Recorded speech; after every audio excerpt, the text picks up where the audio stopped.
Hello, welcome to KeysWord2Life Podcast. I'm Key. Today's episode is about communication and isolation. I thought to do either or because I actually, of course, because this is all for the people, put out a poll on Instagram about whether people choose to either isolate or communicate.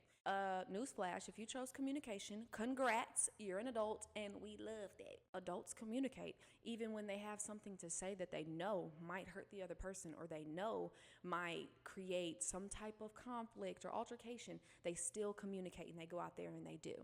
Me, I choose both. I think that both are necessities. There is both valuable for you to isolate and for you to communicate. Both are important. I think maybe you should communicate more than you should isolate, especially if you're in today's time in this world and you're a business owner, entrepreneur, or a mom, or, whatever title you have. Just know that communication is key. And as long as you communicate, a lot of things can go right? Like I said, if you chose communication, it's because you're an adult. It's because no matter what the communication may be, even if you see in the foreseeable future that if I communicate this, it might lead to a conflict. It might lead to this person not wanting to fuck with me no more. It might lead to, altercation or whatever. You still did it. That's some adult shit. Because sometimes isolation means being avoidant, and that's child's play. You're avoiding your own needs. You're avoiding others, the people you say that you care about. So let's see what we can do. Now, me personally, the reason why I choose both is, like I said, because I believe both to be valuable. I think that for me, I need isolation because my disposition is a socialite. I am fairly social and I like people. And so there are some times where I am probably giving too much of myself to people and I have to dial it back because my social battery is dead and I need to isolate. I need to get grounded. I want to go off by myself and eat by myself and talk to myself and paint by myself, go to the park by myself, work out by myself, read, write. I want to be by myself. I want to get grounded, back to reality, back to Kiana, back to the focus, back to the goal. And sometimes that takes me being secluded. I need to be by myself. There are times that I isolate to be avoidant, right? That would be the negative topics that I'm speaking of when it comes to isolation, because we all know communication is key. We all know in order for your relationships to work as well as you would like for them to do, you need to communicate, and that's any relationship. But isolation, I use it to be avoidant sometimes. I use it so that I won't have to communicate what I'm really going through. I use isolation a lot to save face. Communication before isolation could really help, even if it's just the smallest amount of communication. Even if it's nothing but, hey, I'm going through something right now. And I know that I talk to you often or frequently, or you hear from me so-and-so time, but that'll be less now because I'm going through something and I really need this time for myself.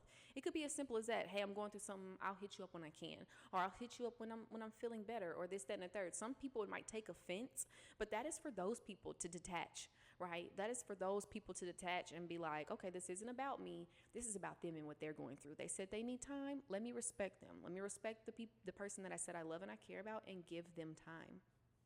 It could be as simple as that. I do believe in over communicating just because I can over communicate sometimes. I think that over communicating looks like over explaining. You having to continuously back to back tell somebody how you feel, tell somebody what you need, tell somebody what you want. If I have to continuously do that, then I'm over explaining myself. And sometimes you need to stop communicating, right? And that's why I choose both, because really I aim and I challenge everybody really to just have the discernment on which one to use at the time to use it. Right? I think my generation is notorious for isolating themselves, which is really just going ghost, which is really just feeling some type of way and making a move off that feeling, right? You didn't communicate how you felt, or you didn't communicate what somebody did. Example, say you have a significant other and you've been expressing to the significant other over and over and over what they do that triggers you and makes you feel negatively.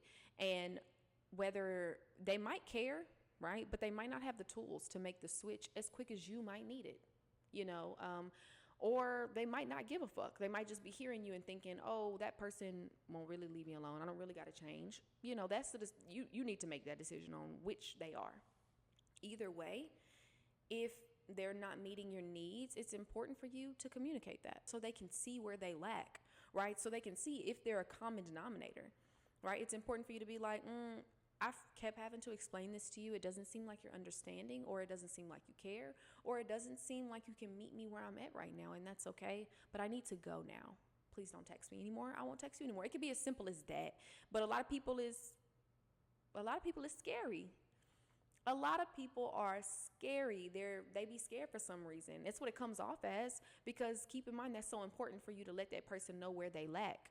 They can figure out if they're a common denominator. They can go back and be like, damn, she just said, I lack affection. My last girl said that. Then my last girl said that. Or damn, he just said that I'm always cut him off when he talks. Damn, my last man said that. And then the man before that said that. You know, you can start catching up on who's the common denominator and the factor just off communication, because communication is key. Just as much as I can't sit up here and think that I'm not stubborn. If my daddy say I'm stubborn, and my granny say I'm stubborn, and all my loved ones and beloved people around me that have gotten to know me and love me say, Key, I love you, but you stubborn as hell. Well then, the eyes have it. And it is what it is. You know, I think it's just a disposition of mine. I don't try to be stubborn. I don't try. I just feel like sometimes I ain't making no moves. I'm not moving. I can't. Something within me says to stay and to not be moved or persuaded with anything. So now, back to isolation for my isolating folks. I'd like to jump topics really quick, because I feel like when I'm talking to the people who say that they like to isolate are also the people who would consider themselves to be nonchalant. You're a liar. Yeah, I said it. I called you out. I called everybody out. I'm going to keep on doing it. You're a liar. It's a fluke. Don't lie to yourself. Think about it, right? We're humans. We have feelings. We are expressive creatures. We are. Now, mind you, could you be I think that nonchalant is a thing to be shared just like any other emotion, just like happy or sad or mad or horny. We all know what those emotions are, and I think nonchalant is something that nobody really embodies. You just, some shit you care about, some shit you don't. There are some things, I'm a really expressive person, so somebody knows when I don't care about something, because I'm not expressive about it. I don't care about it. It's not to say that I'm nonchalant. I'm just nonchalant in this moment. I'm carefree in this moment. If you're a man or a woman walking around saying, oh, I'm nonchalant, no, you're just numb, and you isolate a lot. So you don't have to feel a lot of things. You don't have to have a lot of people call you out on your feelings that they can see that you're trying to suppress and act like you don't see. That's what that is. Don't lie to yourself. Nonchalant. Stop the bullshit. You're numb. You're numb and you're not trying to feel things. That's what it is. You're trying to save face. You're coping somehow. There's no such fucking thing. You're not just nonchalant. That's not a thing. You know, you can be nonchalant about some shit, but there's some shit that you're going to crash out about or tweak out about or be happy about or sad about, and you're going to show that emotion. There's some things you're going to be ecstatic about, and, you know, the little kid's going to come out of you.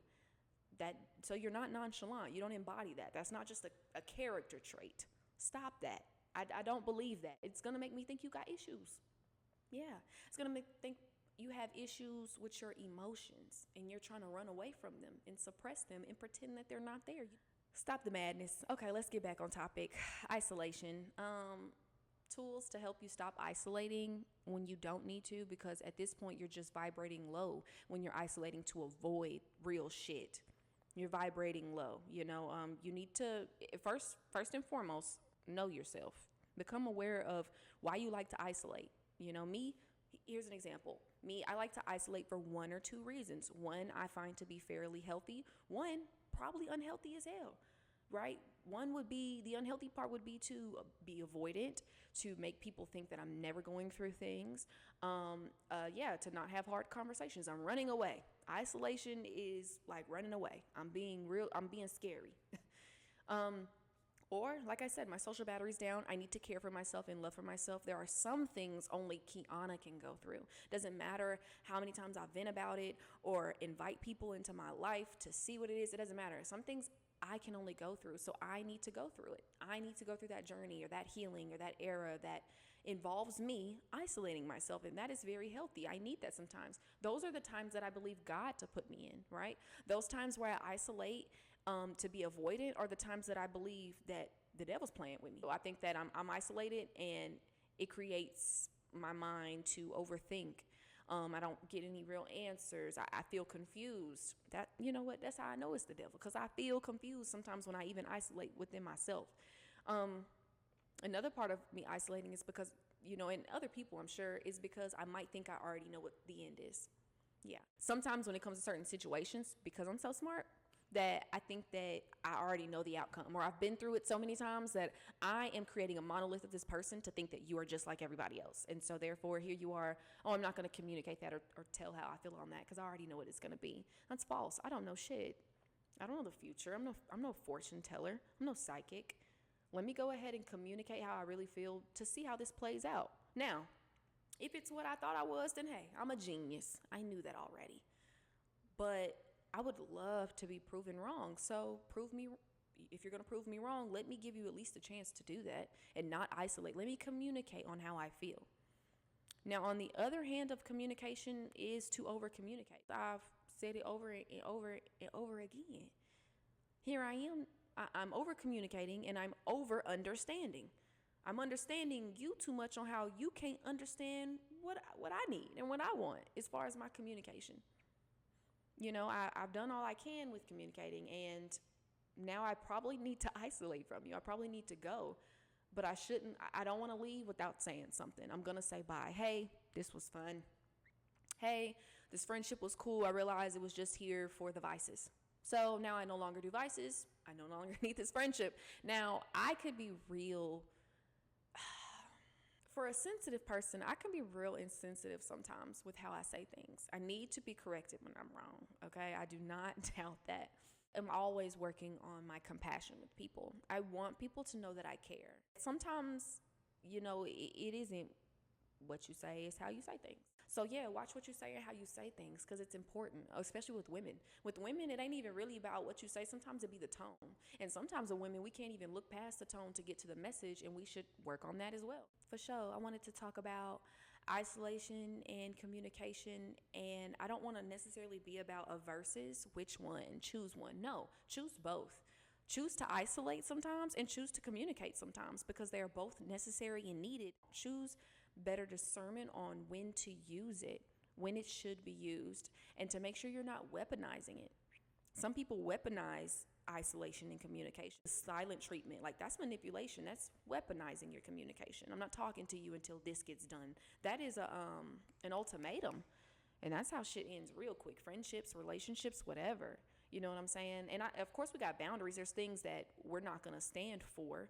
But ultimatums, that's child's play. Some people weaponize their communication. They use their words for hurt, words to tear people down, because, that's what they think works best for them. A lot of people can be toxic and unaware of their behaviors, for sure.